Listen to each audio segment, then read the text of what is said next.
Western Spring Television. Ours it is.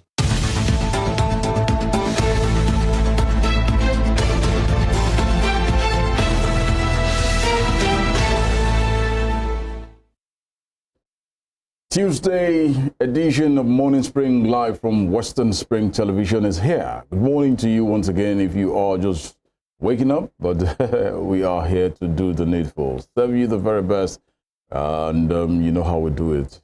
Mondays through Friday, this runs on your screen from Star Times channels 190 on the DTT.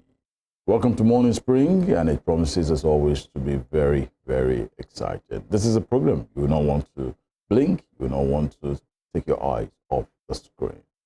TUNDE is my name. At Irresistible TD on X, tag along. Good morning to you out there. Good morning. Morning, Tunde. Good morning. Good morning, Nigeria. Good morning, world. It's a new day to be alive. Absolutely. A new hope, another chance at life. Most importantly, the gift of life. I want to sleep on way. Up in the morning. It counts for something. Absolutely. We are here to do what we know how to do best. Here at the station that says it as it is. Here at Western Spring Television. FEMI Ojo is my name. It gives me great pleasure to know that you are there and to welcome you on the program as well. At FEMI Ojo Live on X is the account. But very importantly, and this is where you hear congratulations are in order. Yeah, no doubt. So Nigeria as a state, especially with what happened yesterday in London, the verdict, you know, that possibly will have really dealt a very serious blow on the ailing economy that we are managing, you know, in a manner of speaking. At that court yesterday in London, between the case between Nigeria and P&ID, yes, company that started since 2010. Let's let the cat out of the bag yet. We will be looking at the nitty-gritty of that particular case today in the course of the program. Many persons have been speaking of the federal government as spoken on the matter, the president has spoken on the matter, what they feel. This is one case that has, you know, gone through, transcends like 3 administrations. Started with Goodluck Jonathan, and then President Muhammadu Buhari, and now President Bola Tinubu. So many dimensions, you don't want to miss the conversation this morning. But usually, as we do, we go to the headlines right now. And that is where we look at very interesting stories that have made their ways to the major dailies today. Very, very interesting ones. We have them here for you. And at the other side of that, we then get talking. It promises to be very, very exciting as well. We'll go on a short break right now. When we come back, we head straight to the papers. Stay with us.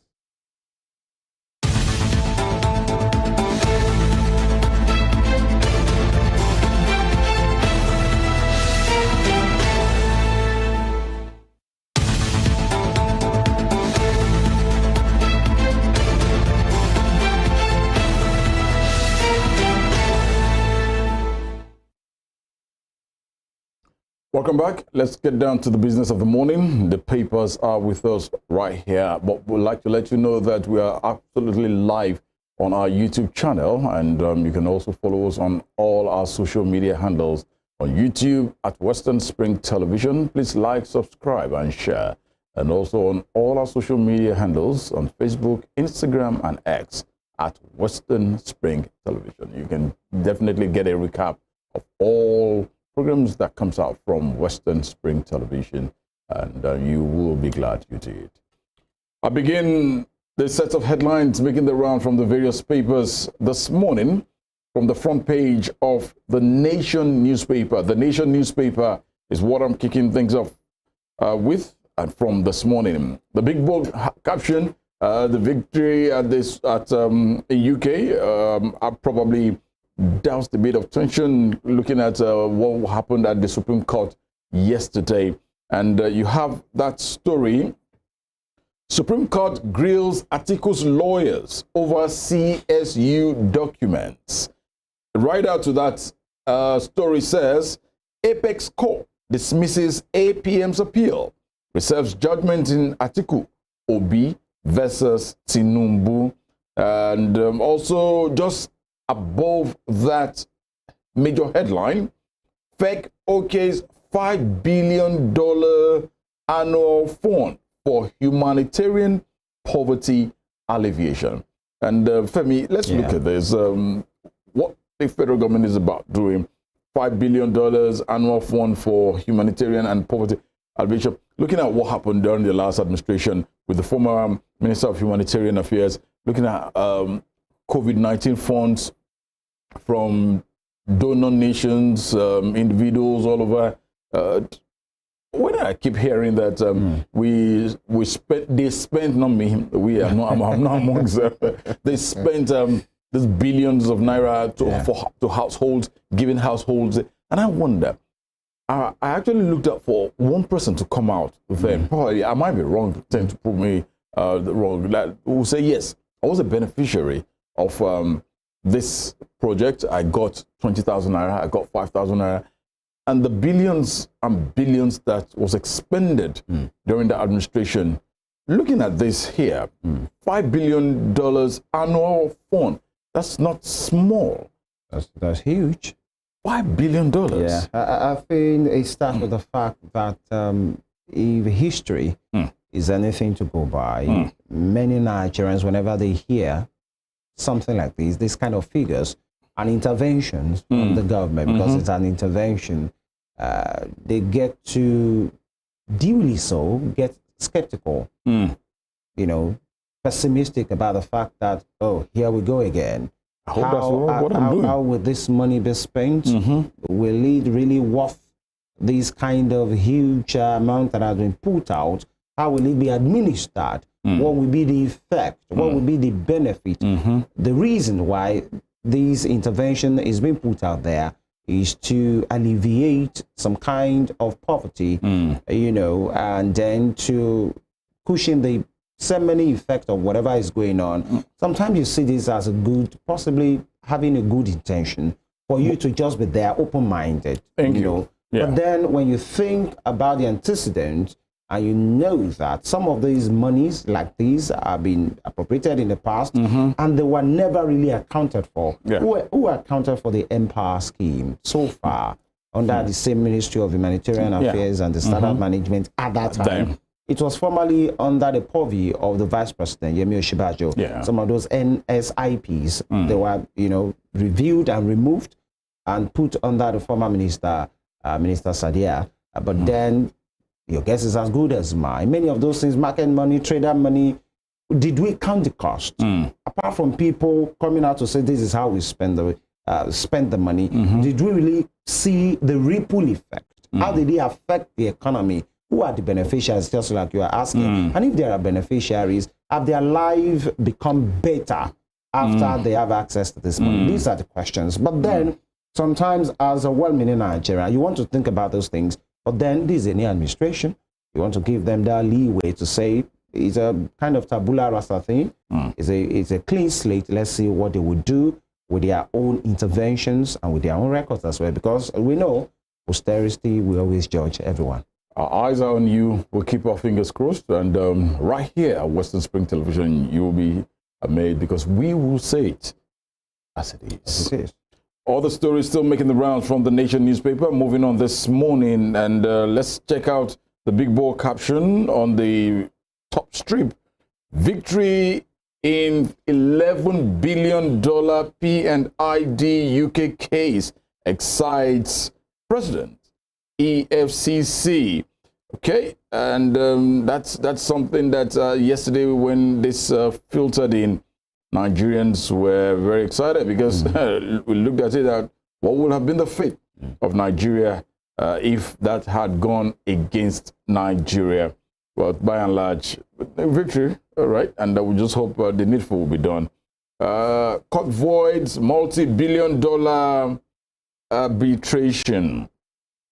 All right, still on that top strip, coast clear for Ododo as Supreme Court dismisses Adeyemi's appeal. Wow, that has to do with the election in Kogi State there. November 11. November 11, off-cycle election in Kogi State and Bayelsa and Imo State. All right, federal government confirms January start of student loan. Okay, student loan scheme. I'll probably go back to school at that period as well. I'll wait for that period myself. All right. Okay, other stories still from the bottom page of the same daily. Ondo Assembly pushes ahead with Aiyedatiwa's impeachment. CJ gets another letter to set up panel.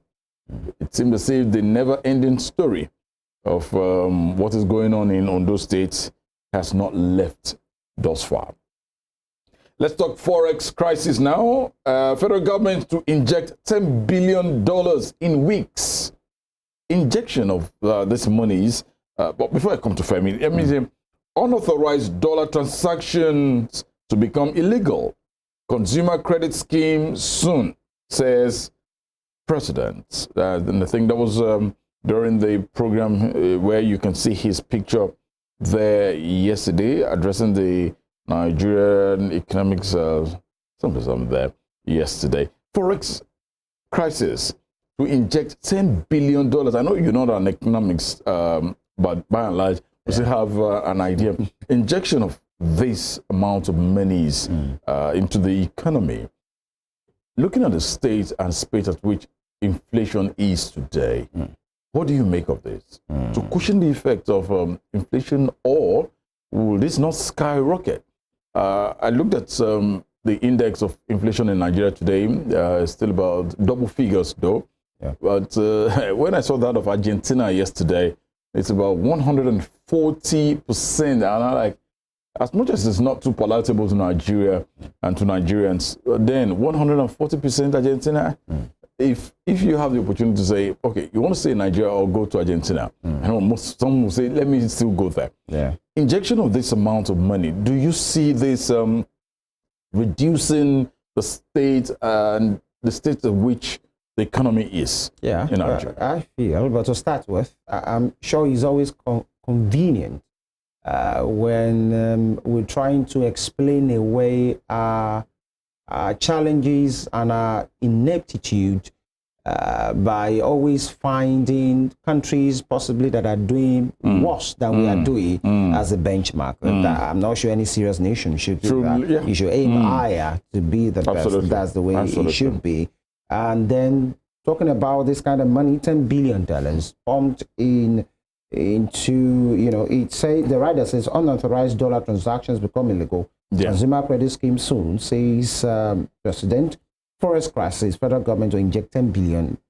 As I say, desperate situations calls for desperate measure. And then, but it's looking like let's just give it whatever it takes. We're professionals at the end of affairs. Different fiscal committees, tax reforms, the Ministry of Finance, everybody that should be involved. In fact, the coordinating minister of the economy is a top professional, Mr. Wale Edun. So let's just give it to them and wish them well. But then let them know that Nigerians are watching and they can't be taken for a ride. Everything should be measured. It shouldn't. Now we're in the risk of thinking the people at the end of affairs right now are just throwing in anything they think can work. It's not really looking like it's measured, to say, okay, this will be the effect. Okay, this is not working, let's try this. That is not working, let's try the other one. And that's why we are here. Nigerians just want to have a better life. Absolutely. All these, kind of technical terms, whatever you are doing, all Nigerians, average Nigerians want is a good life. They just want the basic things of life so that they don't have to pay through their nose for every basic things. And that's what is happening right now. At 1,000 naira, 1,100 and 1,115 per dollar, as of yesterday or 2 days ago. That's not looking good for any nation. But if this is what they think will help, why not? We are watching, and the last story from the Nation newspaper still, Senate uncovers duplications in East-West road contracts. That'll be all from the pages of the Nation newspaper for today. All right, The Guardian is next. The Guardian newspaper, host communities kick as proposed PIA review shrinks 3% allocation. Yeah, that's a Petroleum Industrial Act. It was a bill before industry, rather. Host communities kick as proposed PIA review shrinks 3% allocation. You have some critical stakeholders there. Media pictures, Melekiari, President President Tinubu, Senate President Godzilla Akpabio, there. One other person. Host communities must fund a new portal introduced by NUPRC, hire, pay lawyers and chartered accountants with at least 10 years experience. How so? How will that work out? Yes, that's it. With the tank, current description, 3% of oil firms OPEX to host CAM, that's host community. Now, as injunction elapses, Ondo Assembly reopens Ayedatiwa's impeachment process. Right, we felt the National Secretariat of the APC appeared to have intervened. It's looking like the issue is not going away yet. Moving on, APC kicks as Supreme Court reserve judgment in Atiku Obi's appeal. And Adeyemi loses again as Supreme Court found Usman Ododo as APC candidate. Tinubu targets $1 trillion economy, hopeful of $10 billion inflow to ease forex crises. All right. Now, P&ID $11 billion award against Nigeria obtained by fraud. Tinubu hails victory. All right. And federal government, IHS Tower seal $1 billion deal on digital communities. Ocean suspend foreign trips for officials. Right, that will be all. Before we go, Ocean State suspending foreign trips for officials for cash crunch. No money. So you guys really have to just stay put. Take on that. Yeah, you know, I even before coming back to Ocean, I look at the rate at which the last administration of President Muhammadu Buhari, most especially him, traveled abroad, medical things. And if he had traveled abroad on his own account, from his own personal money, oh, great. Yeah. But yeah, of course, when you hold sway, you hold power, you're in charge, of course, it's from taxpayers' monies that you can draw funded by the Nigerian people. And looking at the billions of naira spent on Aso Rock medical facility, the various hospitals in the different states, but still, you still find presidents, governors, senators, all of them, it's either to Dubai, to London, or the. Why have they not put so much money? They have put so much money in the hospitals here. Why can't they use it? Why are they not comfortable with the service? Why can't they use it there? Well, coming back to Osun State, Osun is saying no foreign trips. I hope it's about cash crunch, not that Mr. Governor is trying to lay an example that, look, all of us, we will stay here and use what we got. I will give him a thumbs up if it's that way. Okay. The explanation is there. You know, by the way, that means you need a copy of the Guardian. That will be all on the front page of the Guardian for today. And quickly going to the Punch newspaper for today's, talking Mr. President's certificate, Tinubu's certificate, prove alleged forgery beyond reasonable doubt. Supreme Court tells Atiku. And you have writers associated to that story. Court reserves judgment on Obi, LP's appeal, dismisses APM's case. Atiku insists on CSU evidence. Ex-VP's disposition invalid, says Tinubu there. And wow, look at what flood has done to that community. Oyam Dam. Onyo, okay, it's Onyo Dam. Flood sacks Ogun communities. Governor declares emergency.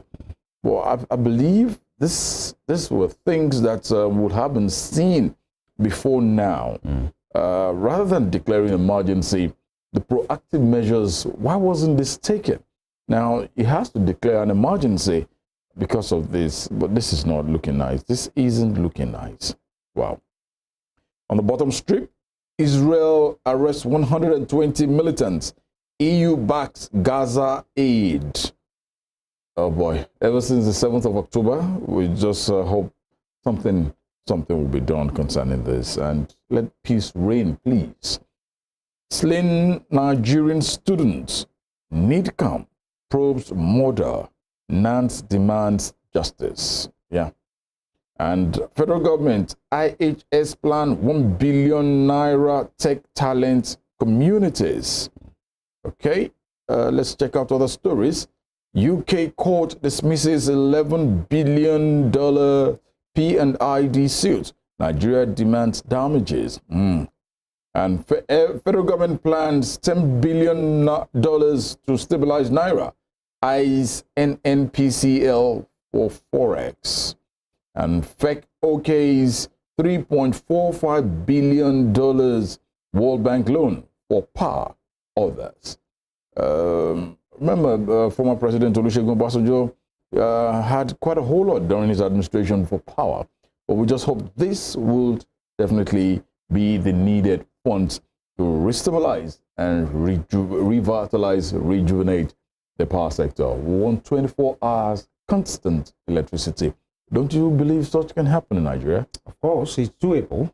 Everything is possible if actually we are serious about it. Power. There are nations of the world, there are these things.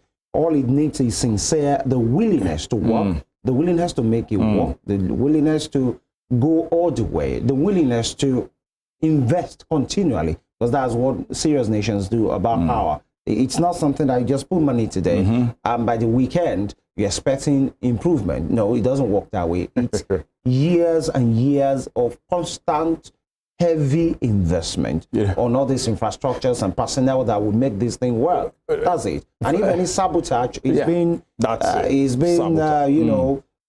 seen to be against the thing, then you handle it like a nation that is serious. That's it. Many of the plants are working. They are working below capacity. Some of them, many of them have been awarded in the years past, and they are not really doing what they should be doing. So we are heavily based on the Kanji dam thing, and the gas situation as well is not helping, because many of these turbines, many of these engines, many of these infrastructure has to be powered by gas. And then here we are. FEMI, you just basically just reminded me a couple of years ago, and my dad is not here, and he made me, we were just talking via phone, and we're talking about electricity came in. Okay, no, it was a video call, and he looked at it and said, you guys don't have light? I said, no, we don't have light. Oh my God. And that he has a generator out there that he has never kick-started it.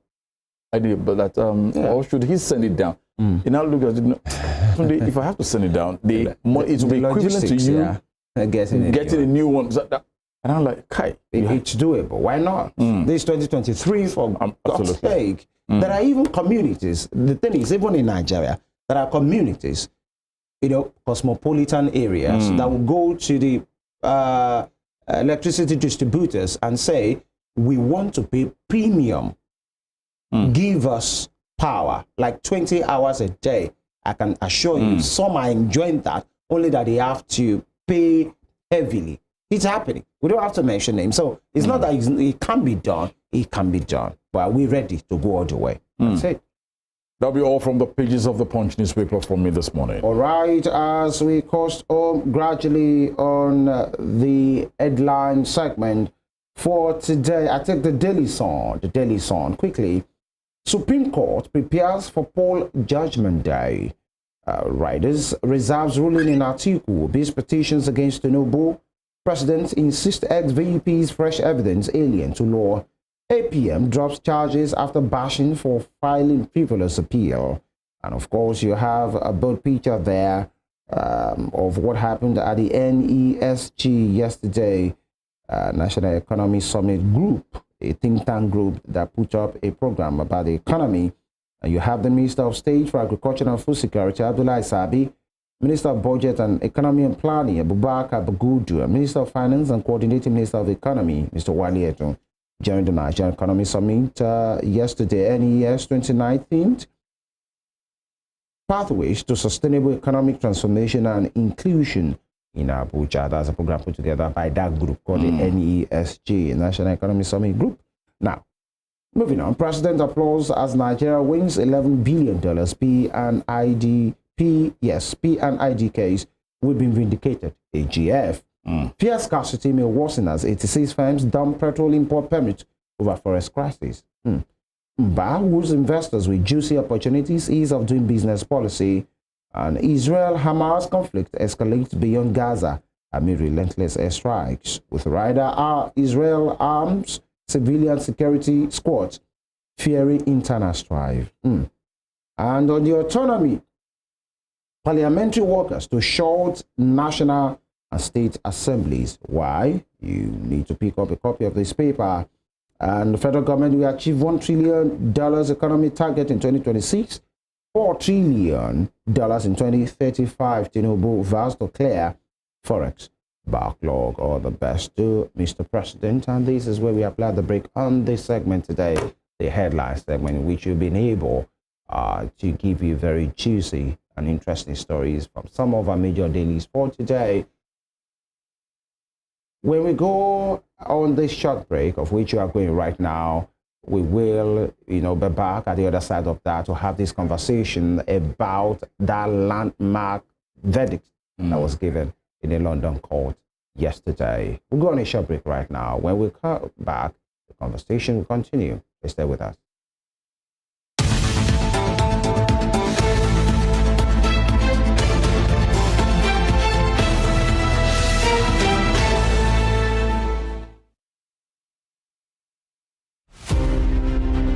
Kiriji War, also known as Ekiteparapo War, was waged among Yoruba main ethnic groups which emerged from the ruins of the falling Oyo Empire that were desperate to replace the awesome powers hitherto wielded by the Alaafin of Oyo.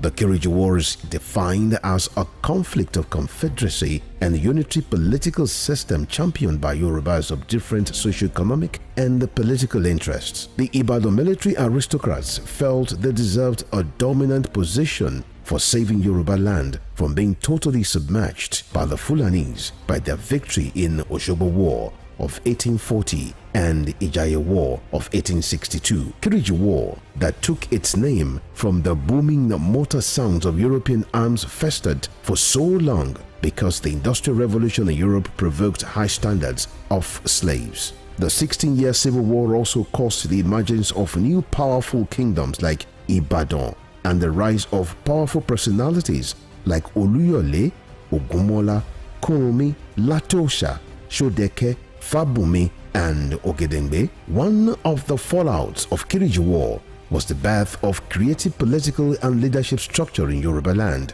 that was a blend of federalism and the autocratic monarchical system. Western Spring Television identifies Kiriji War as a watershed event.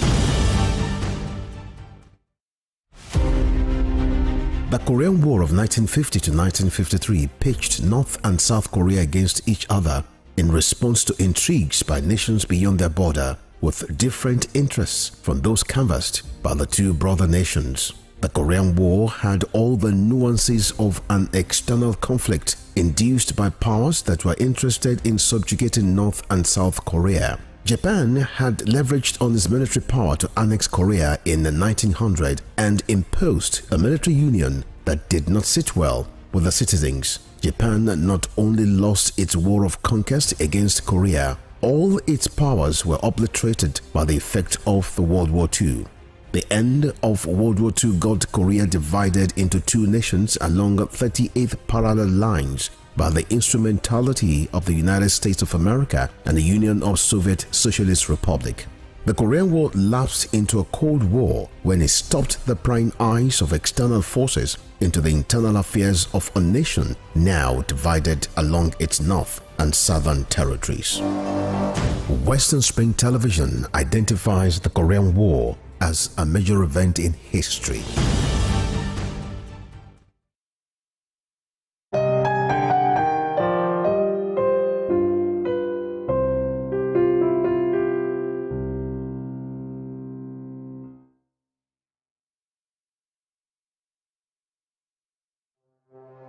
Arrest tasted, affected, sound, found. What do we see? What do we say? Flowing from a spring. A fact A to Z. Check and confirm. Ever is pounding current events. Traveling down from the business gist to the globally arising happenings, to the sports news, to the bittersweet infos. Guided transmission, even diffusion, vast and fast. Detailed facts are fled. Within seconds, nuggets of words that flew across borders are fired. Stories short and long, wrapped in bundles of words, broken and dissected as it is, except misheard. This is the news as it is.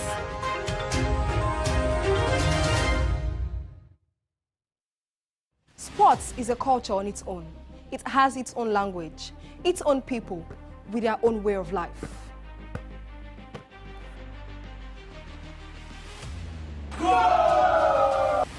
The world of sports is never void of actions, stories, dramas, and scandals.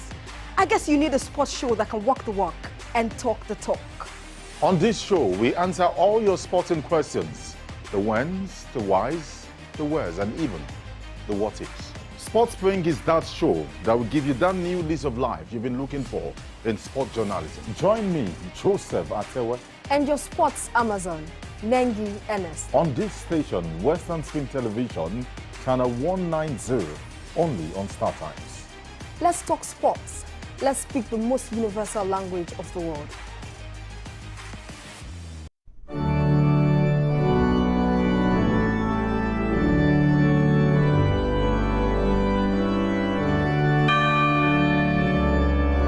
Here are 5 amazing fun facts I bet you never knew about Christianity.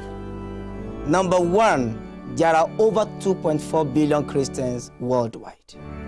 Amazing fun fact number 2. The Bible is one of the best-selling books of all time, with more than 100 million copies sold every year. Most Christians believe in heaven and hell. The Bible is the most translated book in the world, with more than 3,000 languages. Amazing fun fact number 5. Most Christians throw science out of the window without realizing that most scientists are Christians. Hello, I am Pastor Steve Akinwumi. And I am Dr. Adeoye Oyewole. Join us as we highlight and discuss day-to-day issues pertaining to the day-to-day living of every Christian. Issues in Christendom shows every Sunday on Western Spring Television, channel 190, only on Star Times. Evelyn Ohiole, Hi. King Eve. How are you today? I'm good, I'm fine, I'm alive. I really feel like she's not giving the right answer to the question. When one asks you, how are you? And you said, you're saying, I'm alive. It's very annoying, seriously. How are you? I'm fine. I feel I'm fine would be the right answer instead of I'm alive. Not that I asked you if you're dead before. Go and check all these 14-year-old, 15-year-old, 16-year-old, everybody, they are extraordinarily sexually active. I feel is being unnecessarily hyper when it comes to the issue of sex, because we talk about other topics and he feels so reserved. He really doesn't have anything much to say when it comes to other stuff. But when it's the issue of sex,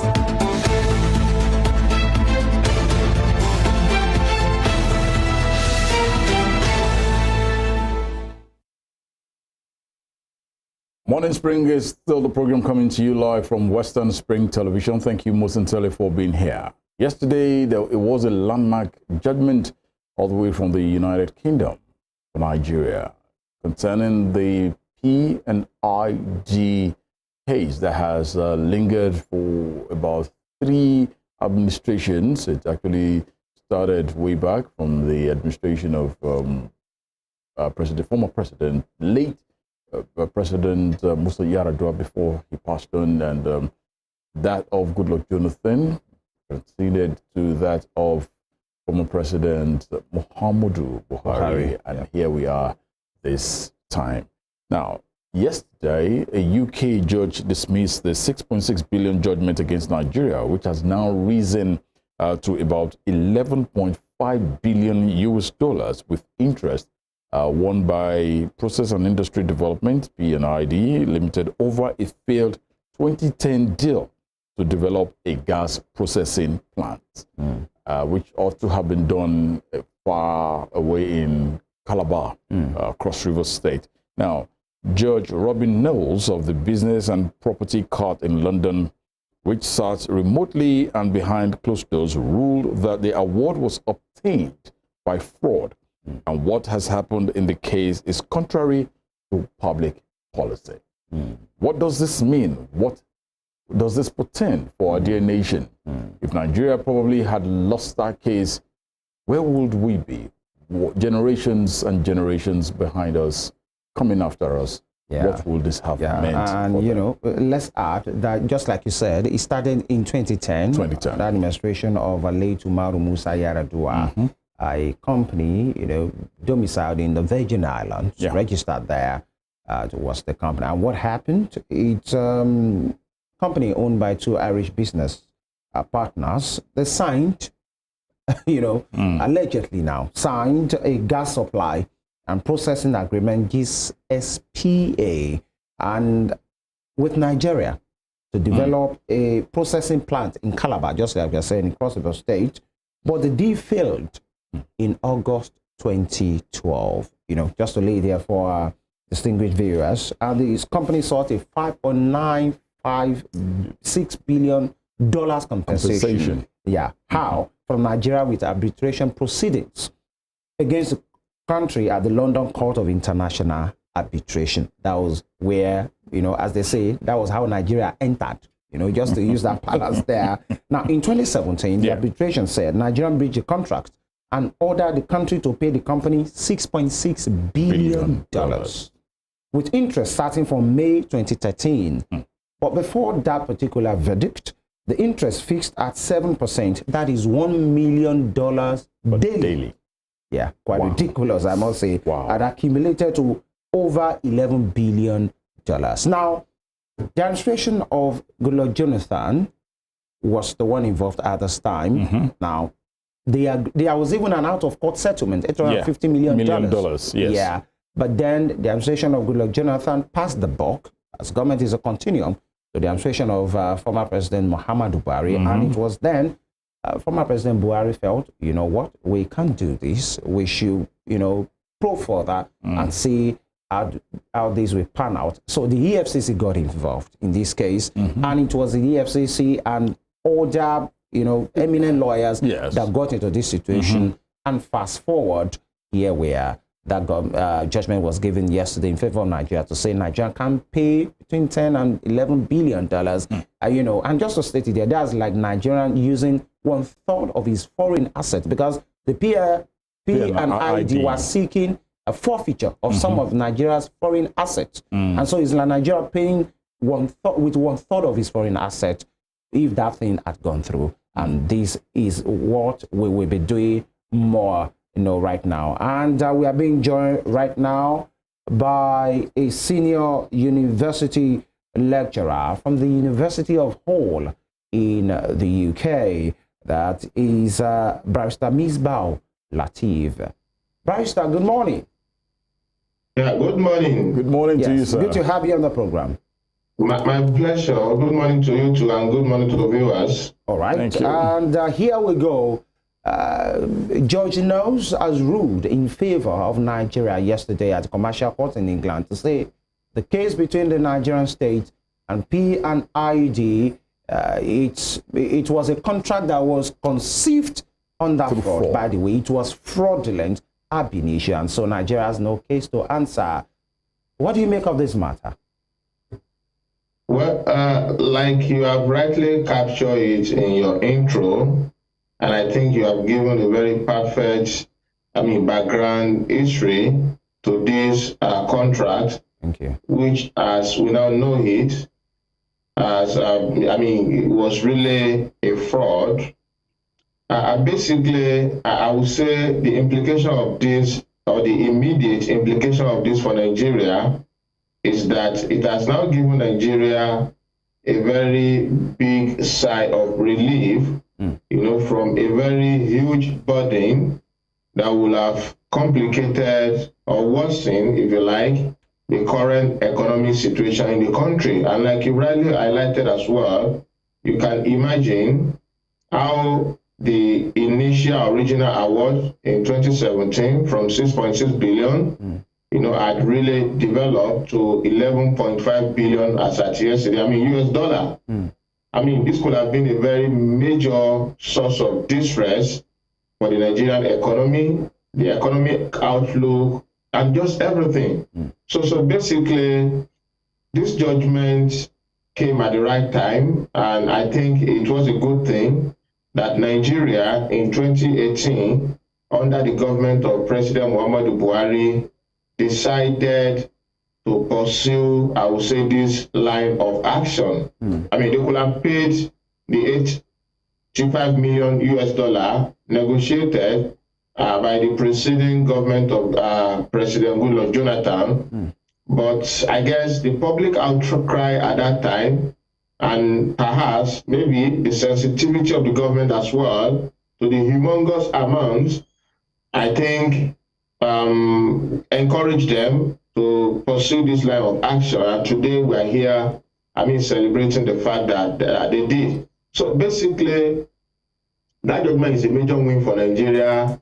And more importantly, it helps us to highlight the scandal, the rot in our civil service, and the kind of, I would say, irresponsibility of our political elite. I'm taking my time to read that judgment. I mean, 149 pages. I read the judgment all night. I started reading from yesterday evening, and then, and I tell you, I at a point I couldn't but help, weeping for Nigeria, weeping because the judge went into the details of how some Nigerians, up to 8 of them, literally connive to betray their own country. And one instructive thing I noted from that, which is, by the way, is that these corrupt and unpatriotic Nigerians, they cut across all our ethnic divides. I mean, they are from all the ethnic divides in Nigeria, were duly represented in that, I would say, loop. And also even the religious divide. They cut across the people who are identified in that contract, for this heinous crime against Nigeria. They cut across the 2 major religions. They cut across all the major ethnic groups in Nigeria. This tells you, if you permit me, the unity of our irresponsible, and I'm sorry to say that, political elite, when it comes to corruption and all of that. So it's really something that calls for joy in one breath, and another breath, it calls for sober reflection. How did we get here? People appointed in government, I mean, the judgment gave a solid details of how, people in civil service will literally pass documents and just insert some recommendation to a minister, and to a minister too, who probably out of his busy schedule. And I would say, I don't want to use, very strong language here, but I wonder what kind of busyness, in a manner of speech, a minister will be engrossed with, that they will literally shirk their responsibility. So the minister basically just signed off on an agreement. I guess he didn't even bother to read, because one civil servant somewhere, just passed the agreement to him, and then because they have had some deal behind the scene with this foreigner. So it is a story of scandal. It is a story of fraud. It is a story that can tell many stories, of how things have really gone bad in our country. It is also a story that can help us highlight the efficiency or the efficacy of the British legal system. And I say all of this not to say that Nigeria does not deserve some commendation as well, because I recall, just like you acknowledged in your intro, that it was at the point that the EFCC in Nigeria stepped in, when the element of fraud was introduced and corruption, that Nigeria was actually able to change, the tide against these fraudulent foreigners and Nigeria, because eventually what saved Nigeria was the fact that we were able to come under Section 67 and 68 of the UK Arbitration Act of 1996, which allows a party to an arbitration award to rely on ground of fraud, corruption, and something against public policy to seek to set the award aside. And this is something very crucial because generally, as a matter of law, arbitral awards are almost always cast in iron, such that it could be extremely difficult to set them aside because, as the term suggests, they are product of arbitration, product of parties' autonomy, parties' agreement. So it is usually taken that this is what the party desire. So it's always difficult to set an arbitral award aside. However, the law in the UK, and I say the Arbitration Act in Nigeria also allows that, allow a party who can prove fraud, to come at any time to set aside an arbitral award. And the fraud in this case could be a fraud on the part of maybe the arbitration panel, or a fraud on the part of the underlying, agreement. But in this particular case, the judge, of the UK Commercial Court was able to identify that the GSP agreement on its own was actually an agreement procured by fraud. Nigerians were literally bribed. Some Nigerians betrayed their country, and lawyers, prominent citizens, they betrayed their country by giving undue advantage regarding Nigerian legal documents, and even, I would say, insider details, to outsiders to betray their own country. So as I said, the P&ID, as we now know it, is a very big and huge scandal that, is worthy of celebration because of how Nigeria has now come out victorious, and also cause, for sober reflection. There are so many aspects to the story, and not all of them are really, I would say, palatable. All right, Barrister, let's, in a layman's language, whereby the Nigerians living at in Mesile or somewhere in Kano would totally understand this. How catastrophic would this have been if the judgment had not favored Nigeria? Okay, if the judgment had not favored Nigeria yesterday, just as I noted earlier, this, as we speak now, Nigerian economy, I don't want to say the economy is in distress, because the experts have told us that the economy is still liquid despite the challenges. But however you look at it, there's something that we cannot deny. There is so much hardship in the land. Absolutely. Because of the economic reforms that this government has introduced. Now, what a contrary judgment yesterday will have done to Nigeria is to worsen that situation. Nigeria has a very huge backlog of forests to pay people, investors who come to the country, like the airliners and all of them. So we had huge backlog of forests that we have not yet cleared. And then you can then imagine adding 11.6 billion US dollars at this time. What that will have probably cost, I'm not an economic expert, but I imagine that would have been catastrophic, to use your word again, and it will have worsened things. Inflation could have also been affected. And even more than that, it will have put Nigeria in an immediate distress, in the sense that Nigeria will have had to, one, either pay this burden, pay this money and ease up the burden, and which is something, as we speak now, the nation cannot even afford.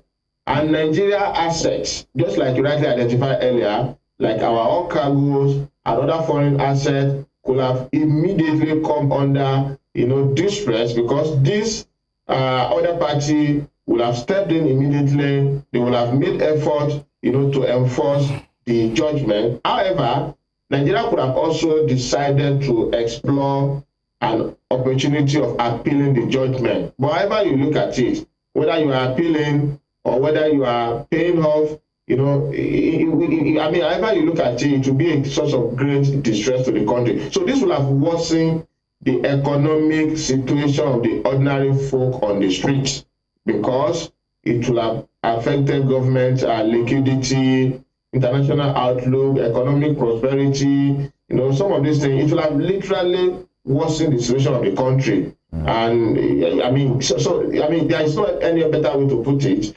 It will have worsened things. Let me just leave it that way. All right, Pastor Misbau, ab initio, one will say, at least with the benefit of hindsight right now, to know that this was a sham from the start, because it was more like building on nothing.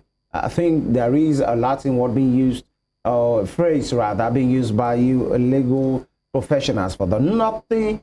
I mean, there is no way you can build something on nothing. Now, looking at some of the nitty-gritty of the situation, it was in 2010, and that company signed an agreement with the Nigerian, of course, with Nigeria, for a gas supply and processing agreement. Now, to be done in Calabar, the Cross River State capital. And now, some of their grounds was the fact that Nigeria was to provide the gas, they were to provide the infrastructure. But looking at it, they had nothing. Talking about P&ID on ground. Now, we wouldn't know who really signed what, because these are names that Nigerians will be wishing should be thrown up. Who are these persons? Who are they? What were their gains? What were their intents? What were their motives? Is it really about getting gas supply or infrastructure on ground, or just like you said, many Nigerians, civil servants, top guys who just feel there is a way we can make some money here, and you had nothing on ground. Now you are saying Nigeria was to provide the gas according to that particular document, but there was no infrastructure. So how do you provide gas resources without you doing your part and providing the infrastructure? That's on one side. Now, to know that, you spoke to possibly ministers or top guys who possibly will just approve files without really going through it. Now, take us through. Was there not somebody who's supposed to see through these things to know that we are heading for trouble, even from the start? Okay, let me start by saying, I think you have used the appropriate term when you use the word sham, and you have also captured it well when you said you can't build or put something on nothing and expect it to stand. That was actually a popular dictum in law. You know, I would say profiled by the great Lord Denny in the case of McFoy and UAC. And what that simply means is that, just like you rightly noted, you know, this gas supply and processing agreement was signed in 2010. And basically, under this agreement, Nigeria was to produce, or supply rather, 150 million cubic feet of wet gas to P&ID, a company that was supposed to build a gas processing plant in Calabar, Cross River State, like you said. However, as at 2012, when P&ID claimed that Nigeria had breached, you know, the contract term, P&ID as at that time had not built any gas processing plant in Nigeria. It had not done anything. So in a literal sense, Nigeria was simply supposed to supply, I would say, resources, or maybe, yes, resources. Nigeria was supposed to supply wet gas, as I mentioned earlier, and it was supposed to do that for every day, 150 million cubic feet every day for 20 years. So the question is that there is no way Nigeria as a state could have actually supplied those resources without the gas processing plant being in place. Yet, in that same 2012, P&ID that had not even laid a foundation for any gas processing plant and was not even in the process of doing one, according to that document, they had not even acquired any land to construct or build a gas processing plant. And yet, in 2012, they went to court. So what basically happened really was that, like I said earlier, some very dubious, corrupt public officials in Nigeria, quite a number of them were mentioned, like one particular Mrs. Grace Tiger, who was the former director in the Ministry of Petroleum Resources, because this was actually an agreement signed on behalf of Nigeria by Ministry of Petroleum Resources, with P&ID. So this Mrs. Tiger in particular was a public servant, in that ministry, a director, a lawyer, a very prominent lawyer. And as that judgment identified, she went ahead to personally receive bribes. And worse, she even used her own daughter in one of the occasions. The judge identified, these are facts. Yeah. Judge identified, and then there were other Nigerians, Mohammed Aliyu, quite a number of them, one Tijani, up to 8 of them. These people literally collected money. Some of them worked with the minister, Dr. Lukman at the time. Meanwhile, the minister himself, with due respect, so he was not indicted in that document, but his own personal assistant or consultant was that Mr. Tijani, who was receiving $50,000 here and there, and giving it to people and all of that. That's somebody who worked with him. So the minister, who had an experience from OPEC with his background, ought to have been more diligent, if you ask me, in reviewing the contract at that time before they sign off on it. But unfortunately, because this was a sham, it was deliberate, a deliberate fraud, to dupe Nigeria. So they rushed things through with the aim that the anyhowness that happened in Nigeria, will also make them succeed at this time. And they were almost going to be successful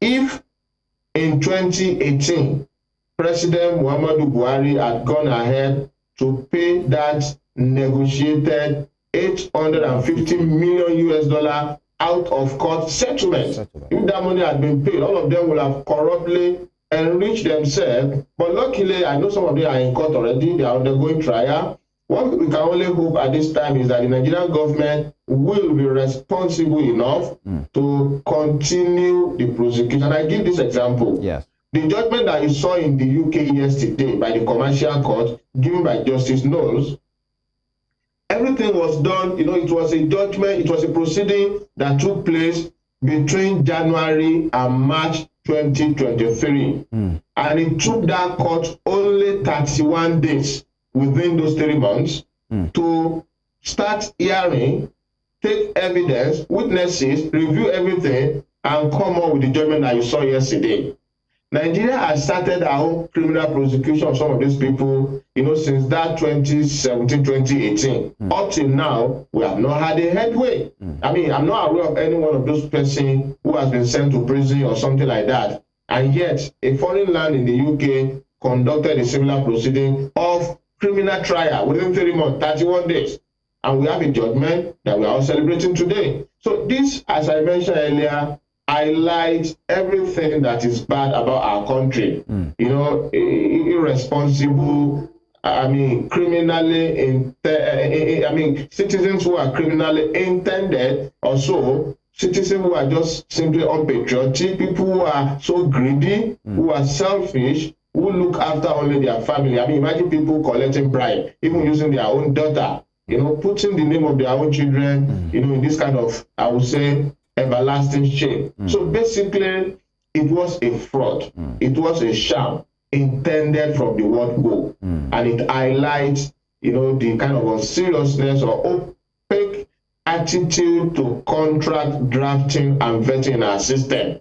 People just write anything. They do it, it's a government contract, so they can afford to just be irresponsible, and then knowing full well that the consequences will be borne by government and not them. And of course, with the aim that they will profit, from such criminality. But we should be happy as citizens that this has come to light, and we hope that going forward, Nigeria, will have taken great lessons from this. I'm so that they don't allow this kind of, I would say, criminality to occur again. But most importantly, like I said earlier, I want to see those people prosecuted. I want to see them sent to jail. All of those 8 persons who have been identified, and whoever is also working with them. And you could also see that in that same judgment, to tell you how efficient the British legal system is. The judge did make a statement that he will refer their foreign collaborators.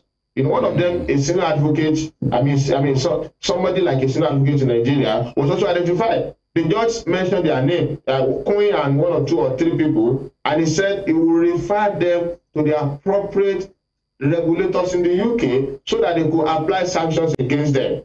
So basically for me, this is the end of the road, if you allow me to say this, for P&ID actually, because also it is not a judgment. They have a right of appeal, so they could potentially appeal the judgment. Let me clarify that. However, the chance of succeeding is slim, if not totally non-existent, because this court has exposed and found cases or issues of fraud. And when such a thing has occurred in this part of the world, I can bet you it is a watertight case that P&ID personnel, you know, will probably be struggling now to regulate to save their face from whatever is left of it, not to pursue any frivolous appeal again when fraud and corruption has been established. Barrister, let's look at government. We've had attorney generals of the Federation ever since. But since this issue at about 2010, the different attorney generals have been there. All this kind of documents shouldn't have passed his table without thorough legal scrutiny. The attorney generals, peradventure, do you think they probably have a hand in this that has led us to this period? Or it has just been lapses on their side, while they have not totally looked into this adequately before allowing this to pass? Well, from the judgment that we saw yesterday, no any particular attorney general has been indicted, even though, like you also highlighted earlier, this has gone through 3 governments. I think Mr. Mohamed Adoki was attorney general under President Jonathan, and then you have Malami under President Buhari. Well, none of them has been indicted. But then I could understand, you know, the possibility of actually also putting this on their desk, because one, the attorney generals are the #1 law officers of the state. Yes. Ideally, in a coherent, I would say, bureaucracy, no contracts binding Nigeria to any foreign entity should have gone out of the country in a manner of speech without going through the desk of the Attorney General. Absolutely. So ideally, there should be a central, I would say, maybe verification system whereby, because the Ministry of Justice in Nigeria is well funded, I mean, trained lawyers, experts. So, but then, you see, the issue for me really it's not necessarily because we don't have laws or we don't have institutions.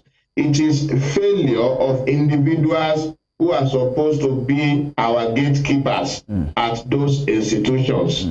This is the challenge, and this is the crisis Nigeria has found itself. We have one of the robust legal systems in the world. We have the laws, the regulations are always there, but the personnel, the human beings behind these laws have always been, you know, our greatest, I would say, challenge, because they almost always fail because of their own greed, because of their own corruption. So it is possible that we could also place this blame, yes, and I dare say so, on the tables of the attorney generals at the respective time, who probably did not do their work well, and more importantly, the ministers of government in those agencies. Hello? Dr. Misbau. Hello. Okay, great. I can hear you. Okay, go ahead. All right. Yeah, let me bring this angle. At some point under the administration of President Muhammadu Buhari, the former president, the FCC got involved. And now here we are. What would you say was the joker? Because looking at where we are coming from, different eminent personalities occupying the office of the Attorney Generals, who possibly they were not interested, or maybe they never saw that Nigeria had a chance with that case at some point. According with the fine, you were told the initial verdict, the $850 million, later it was $6.1 billion or so. and then the daily fine was put, interest rather, was put at $1 million every day. And now, what did you think was the joker that did it for us at this point? Well, I think I did actually mention this earlier, but I will say that again. When I said that arbitration awards are almost always cast in iron, such that once an award has been granted against you, as it was done against Nigeria in 2017, with that 6.6 billion, it is almost always difficult to get them set aside. Because the reason why people chose arbitration in their contracts is to avoid the kind of complexity that come with normal court proceedings. So people usually have what we call arbitration clauses in their contract, whereby they could simply go before the people, we call them arbitrators, they appointed themselves to quickly dispose of whatever dispute they have in their contract. So, but in this part, so that is basically, I would say, the general law on the application of arbitration clauses and all of that.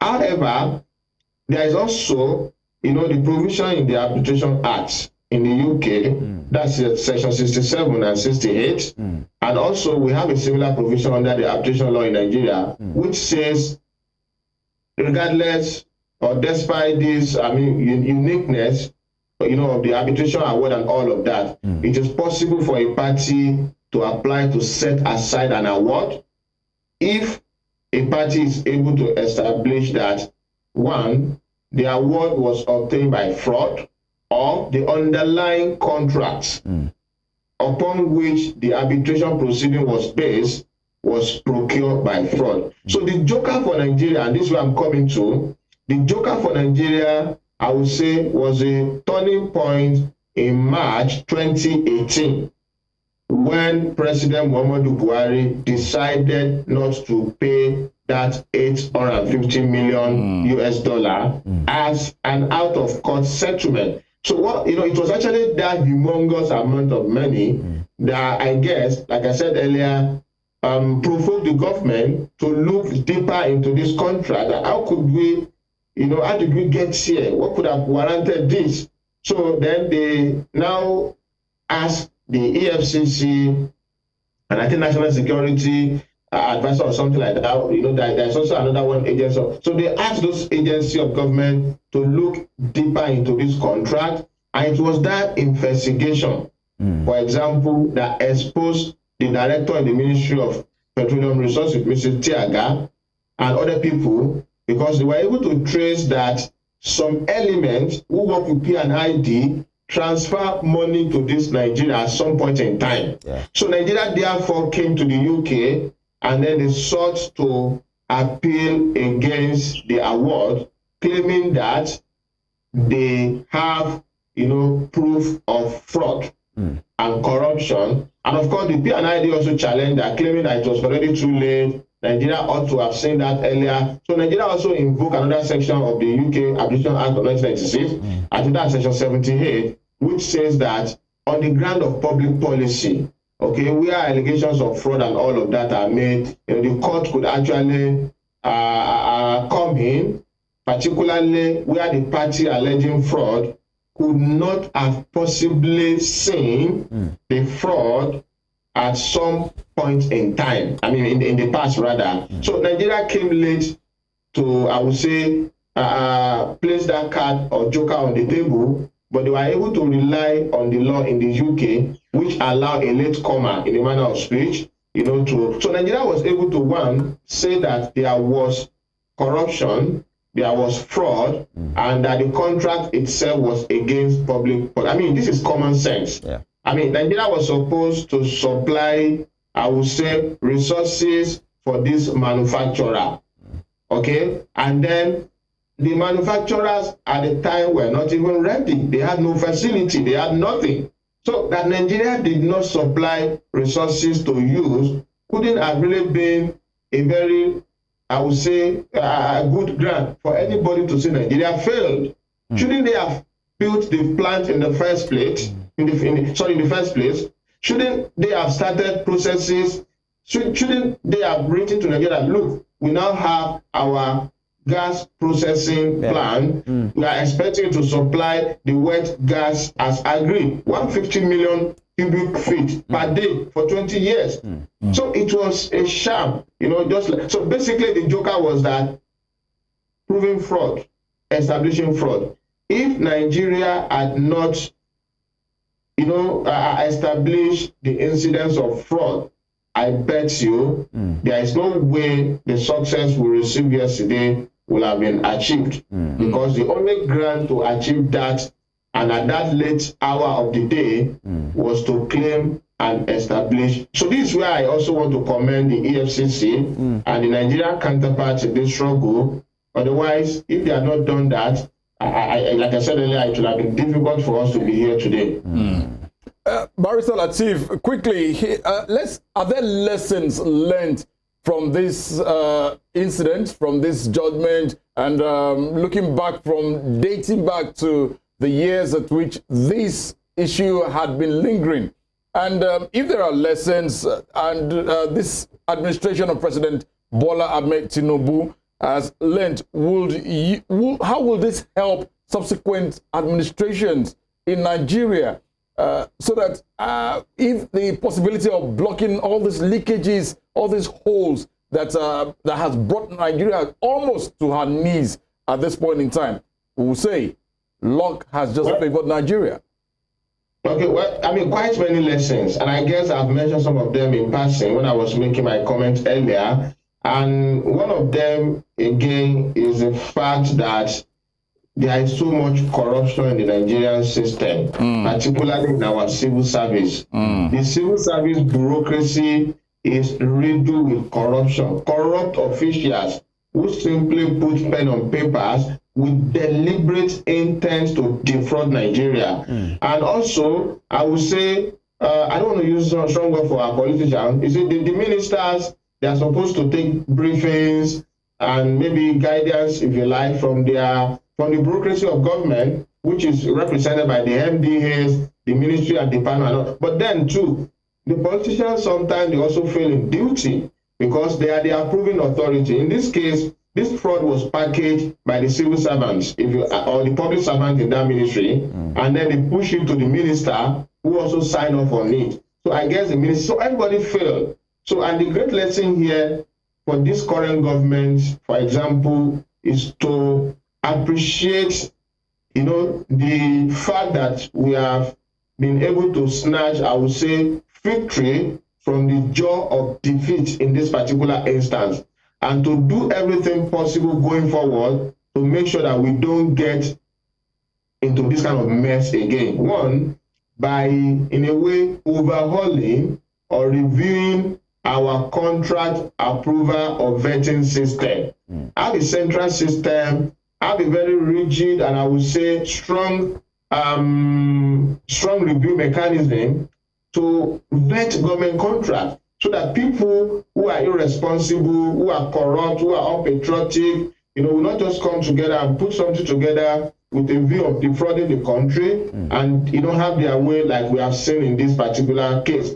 And many other lessons also is, you know, from the UK, for example, we see how efficient a legal system works. Like I mentioned earlier, in just 31 days, within 3 months, the court has been able to establish this fraud. Remember, in 2017, the same court actually declined to find that P&ID or the GSPA was obtained by fraud. In fact, the court actually ordered that to reach that kind of a conclusion, there has to be a separate criminal proceeding to prove fraud.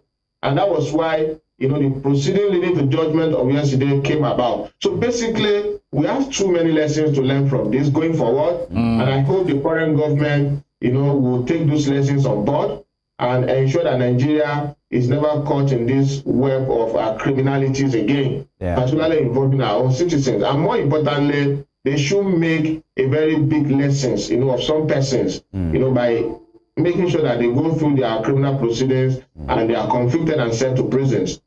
All right. You know, looking at it this way, Doctor, one will say that, and you have given accolades, duly so, to the EFCC on this matter to say they have done a very good job.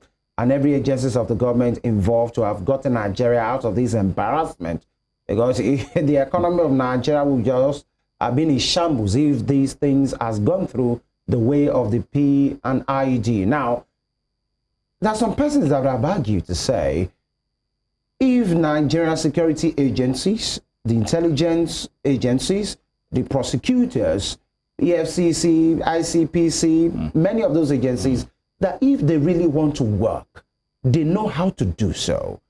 You know, looking at the meticulous job they have done in finding out that, okay, where do we get it from? They first got that, that revelation that there are some companies that are paid some particular amount of money to Mrs. Tiger, and, you know, and the board, you know, was setting from that point, and here we are, we got the victory. I'm saying, should it be the level of what is at stake? Should it be what it will determine, what determines the level of work done by some of these agencies? Because Nigeria cannot afford to pay that, is obvious, and so they have to do everything possible. Now they got these results. What I'm saying in essence is, why is it now that the same EFCC, I'm just switching off the P&ID case to just look at prosecuting system, a legal system, some of the highly celebrated cases or highly, you know, publicized stories in Nigeria of highly placed persons who have really got off the jaw of CFCC, sometimes on technicality matters, sometimes on having cases that are not watertight. I'm saying, should it be the level of importance of a particular case? That's what will determine how the security or intelligence community will work. Because it shows now that they are not just toothless. If they really want to work, they should work. How come sometimes they are losing some other cases within? Does this cast aspersion on our jurisprudence, on our judicial system, or just our prosecution skills as far as some of these agencies are concerned?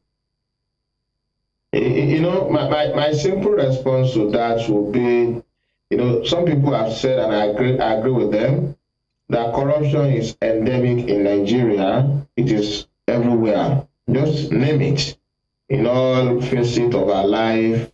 And so because of this, basically, yes, it is true that we have very strong institutions, but unfortunately, the persons behind those institutions, they choose when to do right and when they do bad, or when to do bad.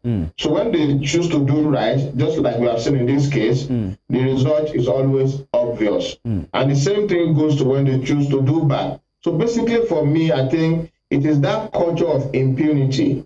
It is that culture of lack of consequences, okay? And this is why I've also emphasized earlier that the persons who have been identified in this current fraud, they should be prosecuted to the letters, in the sense that if we don't make example of them, I bet you maybe in another time in the nearest future, the same thing will recur again. So what we need to work on is to make these persons behind our institutions to work for the good of the system at all time, not only at a time that, you know, maybe public outcry or somebody is more interested in something.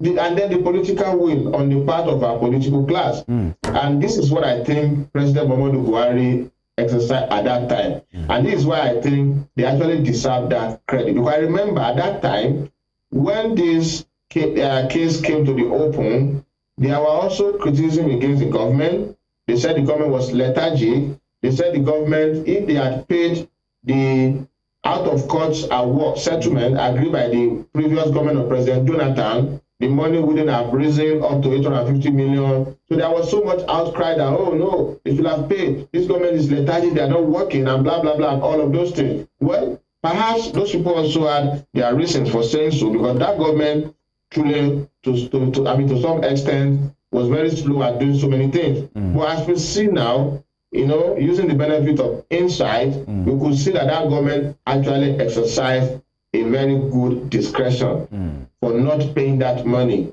and for pursuing, you know, the line of action they have pursued, which has led us to the victory that we now celebrate. So basically, I'm saying that One, we need the right political will to make our system work.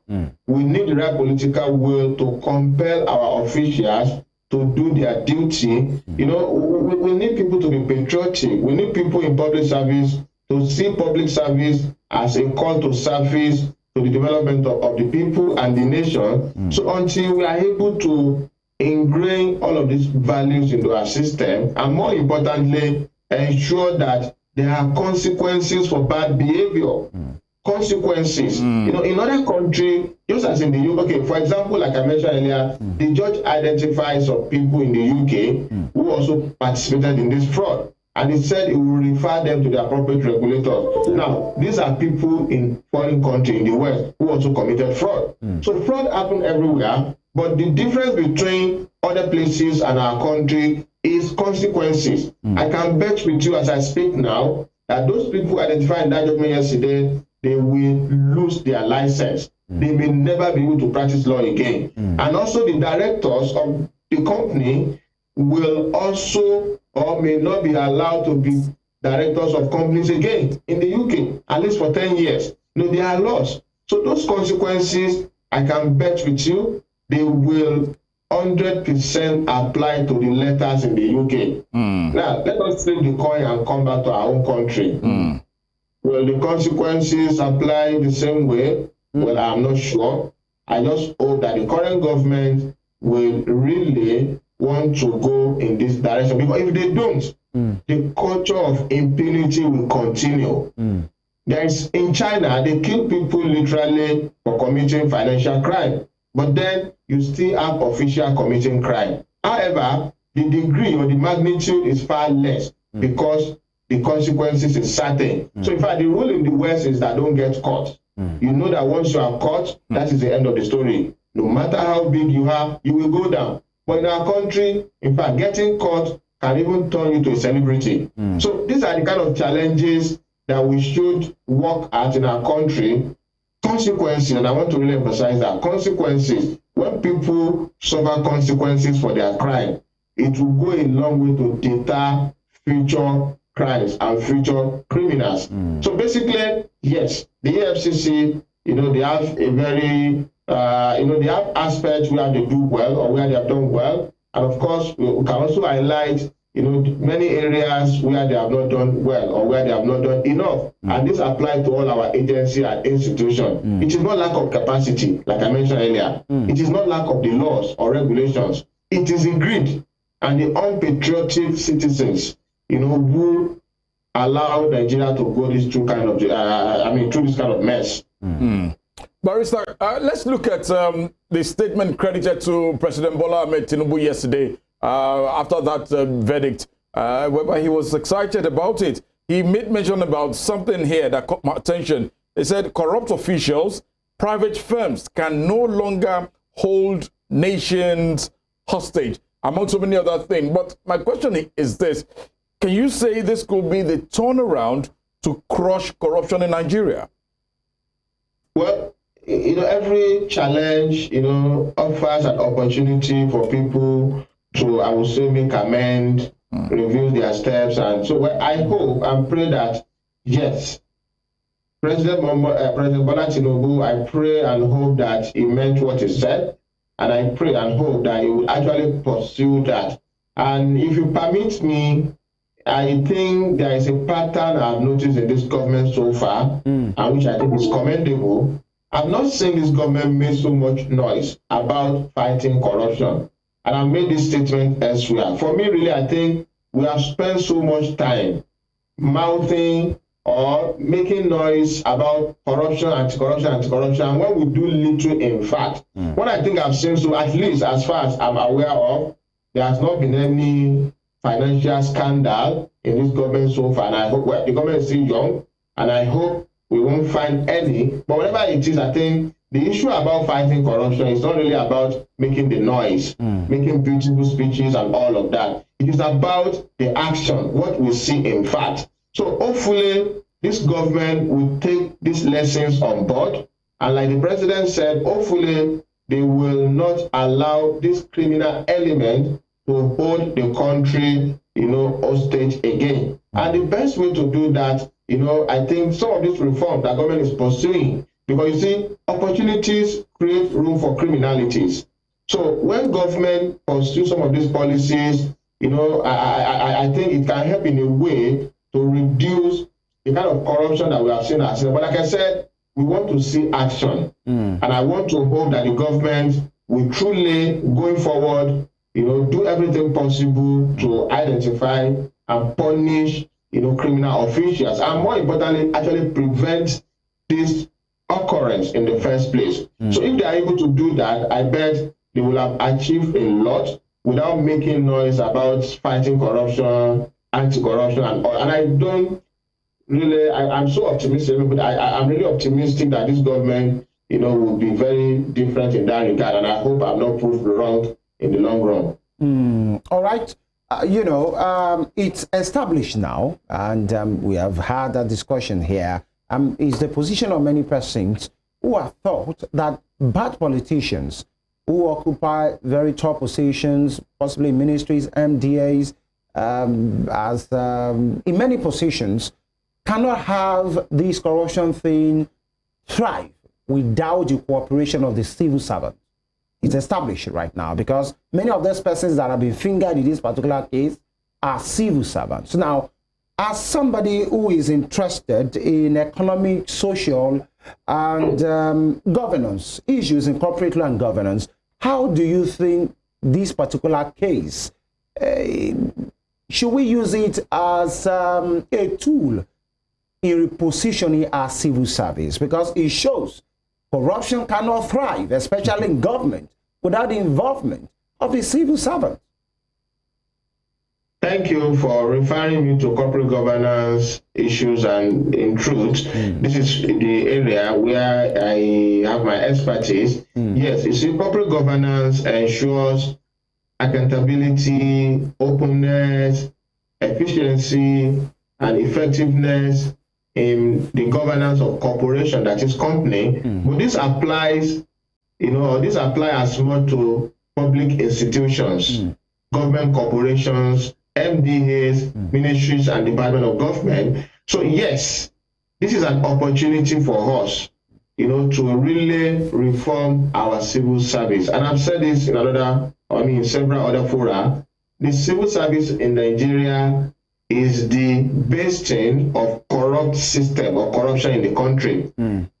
Again, from that judgment, you know, Judge Knowles identified, you know, some element of our bureaucracy where these corrupt practices are perpetrated. In fact, Mrs. Tiaga, one of the questions, you know, she was asked was whether she actually encouraged the minister to sign the contract when she wrote in one of her memos that I advise that, because she actually said that, you know, she wrote that she advised that they sign, and then she went ahead to now highlight, according to her, the benefit of this contract to the government. However, she did not highlight the possible challenges for Nigeria, and the judge identified this. That why she spends so much time identifying those things, how come she didn't point out? So the point really is this: the civil service in Nigeria, which is the bureaucracy of government, we cannot do away with it. There is civil service everywhere, because without them, the government machinery cannot function. We need to reform our civil service. The civil servants in Nigeria, and I say this without prejudice to quite a number of them who are above board, but the civil service in Nigeria generally across the states, without any exception, and even the federal civil service is a cesspool of corruption. The civil servants in Nigeria, I mean, without prejudice again to a few of them who are above board, are the most corrupt type of persons you could come across in Nigeria. Forget the politician who come 4 year, come in and go at 4 years interval. It is the civil servant who actually coach and guide them on these corrupt practices. And of course, when you now have, you know, a combination of corrupt civil service with corrupt politician, then it becomes a great burden for the country. So this is what we see. So if the civil service in Nigeria is reformed in such a way to bring, for example, and this is coming to corporate governance again, you know, I would say openness, accountability, you know, a seamless process to our, I would say, a contract awarding system and all of that, from tendering, you know, to eventual award and even performance, monitoring and all of those things. So if we are able to do that, and more importantly, punish, you know, this corrupt civil servant, then we will have sent a very strong lesson to other civil servants, you know, who are equally corrupt. But seriously, the civil service in Nigeria, you know, it is a patient of corruption, like I said earlier, and we need to reform it. Otherwise, I'm afraid this type of scandal, you know, may just continue, because there is literally a minister can do. It is the civil service or the civil servant who do the paperwork. I mean, they are the one who pass the memo from here and there. In most cases, they are the one who interferes with the contractors of government or other people. And what the minister, who is a political appointee, does at the end of the day is to append signature based on the recommendation of the civil servant. And if they don't want anything to succeed as well, they can also kill it with their memo. So basically, we need to review our corrupt civil service system in Nigeria. All right, two quick ones as we wind down gradually. First, take you from where you ended your last take now. That are we not in the risk, by the way, while speaking to these issues and the involvement of some highly placed civil servants in this corruption case, using that same towel to clean all the babies, in the manner of speaking, in the civil service, why you refer to the civil service as being corrupt? Because some will say there are fantastic and conscientious civil servants who are doing their job the way they should do it. Are we not in the risk of just labeling the whole service as being corrupt? That's number one. And number two, the new EFCC chairman, Mr. Olaolukoyede, while he was at the Senate for his confirmation, said, and he feels strongly that the fight against anti-corruption should rather be preventive rather than prosecutory in nature. Do you agree with that position as well? Yes, to start with, I have not really, you know, painted all the civil servants in Nigeria with the same brush. But what I have said, with all sense of responsibility, is that the system is, I would say, replete with many who are corrupt. Only few are above board, and we can't really. I know a few persons in the civil service who are not corrupt, and I commend them, and they are everywhere in all states, even in the federal civil service. But unfortunately, you know, we are talking of the majority here, and without further ado, I think there is so much corruption in the civil service, and it affects many of them. And of course, this is not isolating the civil service. It is something that is a Nigerian thing, in a manner of speech. So it is everywhere, anywhere. So we can probably get, I mean, a better system than we have ourselves. So I guess we just have to reform the entire country. So having said that, on the EFCC chairman remark on preventive mechanism, yes, I agree with him on that, and I hope they will, I would say, apply the kind of political will, and he has the resources now, you know, to actually follow that to the letters. This is what they do elsewhere. You know, they have mechanism for gatekeeping, and those mechanism prevents, you know, the occurrence of such criminality in the first place, such that they make it so difficult for you to commit crime. And this is why once you are caught, you are always done. You are done because they put all the barriers on your way, and then somehow you scale the barrier and still committed the crime. So once you are caught, they always make sure you are fully, you are well caught, and then to wriggle out is always a problem. So if we are able, and we have so many rules for that, the school in the bank, for example, can do that. But what do our banks do? So you don't even want to go into the corruption in the banking system now. So you know, we have a lot of reform this government need to actually undertake. Because the school, for example, is supposed to prevent all of this money that Mrs. Tiaga received, for example, the one that other people receive, excuse me, through her daughter and other people. These are the kind of international money transfer, you know, that could have been prevented. These are civil service, or civil servant rather. The school, for example, could monitor their account We've seen cases where civil servants are alleged to have accumulated billions in their salary account, also in their account, whether salary or other private account. So we have the rules, and I'm repeating this. The problem with Nigeria is not absence of laws. It's not absence of rules. It is a problem of the people, the officials, the unpatriotic and corrupt individuals. So, well, preventive, he has enough law to do that. Preventive, he has the resources to do that now. Whether he will do it or not, whether we do it at all or not, it is yet to be seen. And I want to really be optimistic here. I'm generally optimistic until the otherwise has been proved. I want to be hopeful that the new EFCC chairman, will prove different and do a lot to actually prevent crime. Because prosecutions, in most cases, the complexity that go with prosecution could even easily lead an accused person or a defendant off the hook, without so much. All right, Barrister, before I will let you go this morning, with this judgment, what will this mean to foreign investors? Well, for foreign investors, the kind of corrupt system in Nigeria, will worry them. They will wonder if this is what they will experience with officials. So whether we like it or not, this judgment has exposed the rot in our system and our corrupt officials. On the other hand, the positive side, which I think should also encourage investors, is the manner Nigeria has pursued this case by on our own. This did not come from the UK. Nigeria was the one who actually exposed the fraud in the first place. So it's also shown to the investor that we have perhaps a criminal justice system that could identify fraud, and then that could also pursue people who have perpetrated this fraud. So it is both way.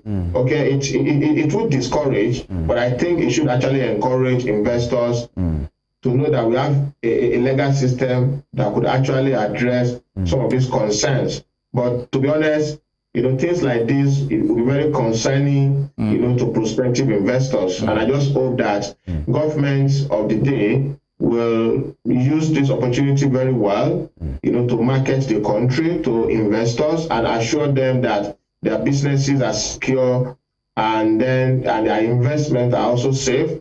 And it will also send, permit me to add this, a very strong signal to corrupt investors like the P&ID, which I now understand was actually a special purpose vehicle. It was conceived, I love the word sham you used earlier, it was really conceived for the sham in Nigeria. The P&ID, go and check them on the internet, they don't have any record of any excellent performance anywhere before 2010. They had not previously built any gas processing plant anywhere in the world. So it was just a sham. So it also sent a strong signal to dubious and fraudulent investors that coming to Nigeria might land them in trouble, and it may also run them out of business. Because you see now, it is likely, highly likely, and I suspect so, that P&ID will go into bankruptcy. All right. As we go, let me ask you, you follow the story. When that judgment came out yesterday, and by the way, the last time I checked, Dr Misbau Lateef is a Nigerian. How did that judgment make you feel yesterday? I'm sorry. Yeah, I'm in Nigeria. I'm proudly so, and I say this, at every opportunity. For me, there is no place like home. Wherever I am, I'm so interested in Nigeria. That is a country that has given all of us so much, and all we could do is to give back to that country. I know there are challenges, but I tell you, there are challenges everywhere.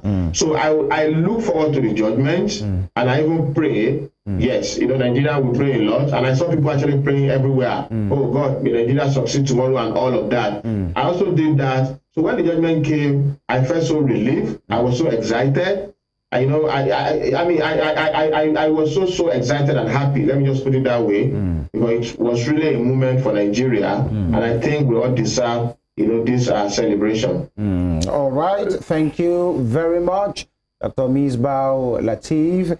Is someone, a barrister, very interested in economic, social, and of course, governance issues in corporate law and of course, governance as well, a senior lecturer with the University of Hull in the UK. Thank you for your time this morning.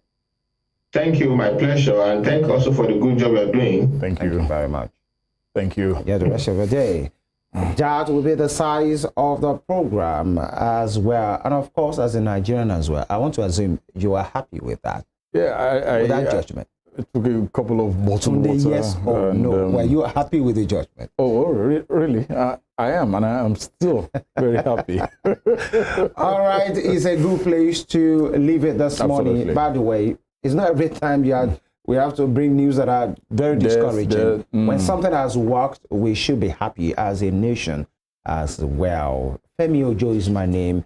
Thank you for being part of the program, and big shout out to everyone that has made this program a success today. Please do well to follow us on all our social media platforms, on X, on Facebook, and on Instagram as well. And on our YouTube channel at Western Spring Television, you can have a recap of this program on it as well. God bless Nigeria. Enjoy the rest of your day. Bye-bye. We're back again tomorrow for the midweek edition of the program. Thank you, Mosinselli, and also to Dr. Lateef Misbau.